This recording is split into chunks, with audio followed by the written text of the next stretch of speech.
Hello, Peter checking in again, and we're still on the science and meditation series. Can meditation help with post-traumatic stress disorder? Post-traumatic stress disorder. Can meditation help relieve post-traumatic stress disorder? And we say yes. It's always yes. Here we go. A 2013 study by the University of Michigan Health System found that mindfulness exercises that included meditation, stretching and acceptance of thoughts and emotions helped veterans with combat-related post-traumatic stress disorder relieve their symptoms. More specifically, the researchers found that veterans with PTSD who completed an 8-week mindfulness-based group treatment plan showed a significant reduction in symptoms when compared to patients who underwent traditional treatments. Mindfulness-based cognitive therapy combines cognitive therapy with a meditative approach of mindfulness that emphasizes an increased awareness of all your thoughts and emotions. Wow, what a study! And that's been shown really by the brain education system created by Lee, which is much the same. It's cognitive strengthening, getting your mind, taking back your brain so that you can use your brain to use your body properly, so your fingers can move individually. Quite difficult. Try it right now. How does that feel? Can you do that? Can you move your little finger on its own? And then the other hand, is that easy, hard? Or thumb and little finger? How's that? Easy, hard, easy, hard?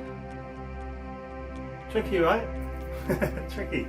So it can help with cognitive problems, and that's basically what I teach with the Qigong class, and also it's part of the meditation course that I teach as well, on the 5 types of meditation. So it can help with post-traumatic stress disorder. I had terrible trauma when I was young, a young man, or even a boy, really bad trauma, and I held it all my life, held it together, which is wrong, because you should let it go, but I held it together, when you use that expression, holding it together, you're actually holding these things in your body when you should learn to release them and let them go. Like it says there, accepting your thoughts, accepting your feelings. Your thoughts are not you. We've all had some really bad thoughts, I'm sure, in the past. I really want to kill that person, but it's not you. It's just a thought, and you attaching to a juicy emotion that wants to go and cause some violence somewhere.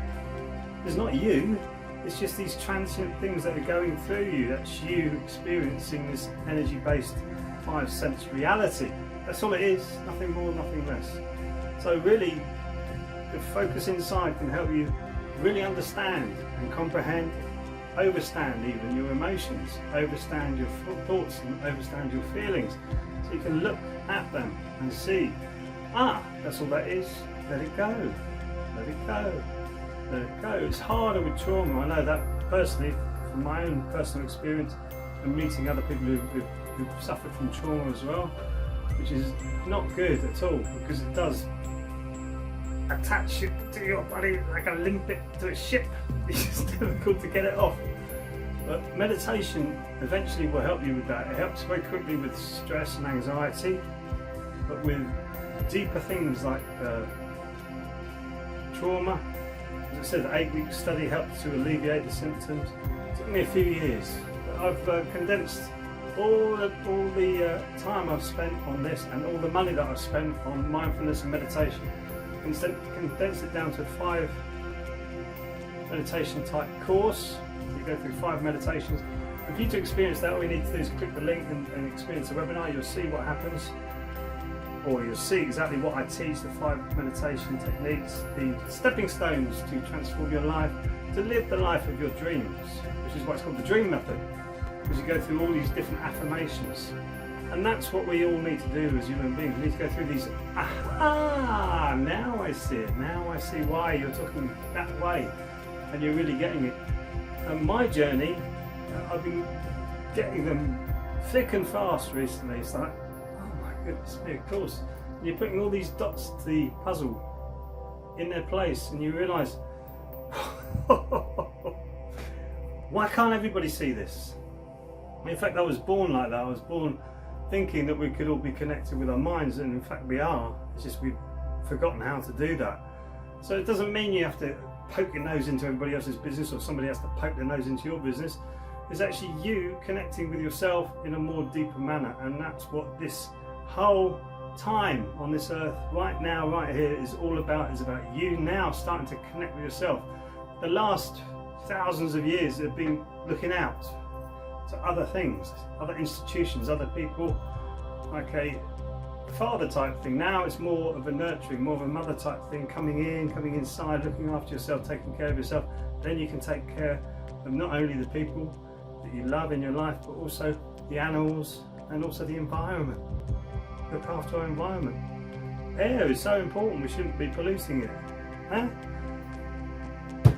We shouldn't be polluting the air with EMFs, Wi-Fi and all this kind of other stuff which is proven to be detrimental to human health. We shouldn't be doing that. But we haven't begun the journey inside. Well, many of us haven't begun the journey inside, so give it a go. Start the journey inside. I've got a webinar, as I say, 5 techniques. You can try it, you click the link below, it's absolutely free. See if you fancy going a little bit deeper with that. If you can, you can give me a call. I'd love to hear from you, of course. If you don't, all the best on your journey, of course, because we all need to raise our vibrations and not feel any bitterness towards anybody else. So, in saying that, thank you for watching the video. Really appreciate your time. And if you like the video, please like it or subscribe if you haven't subscribed yet. And I'll see you in the next video.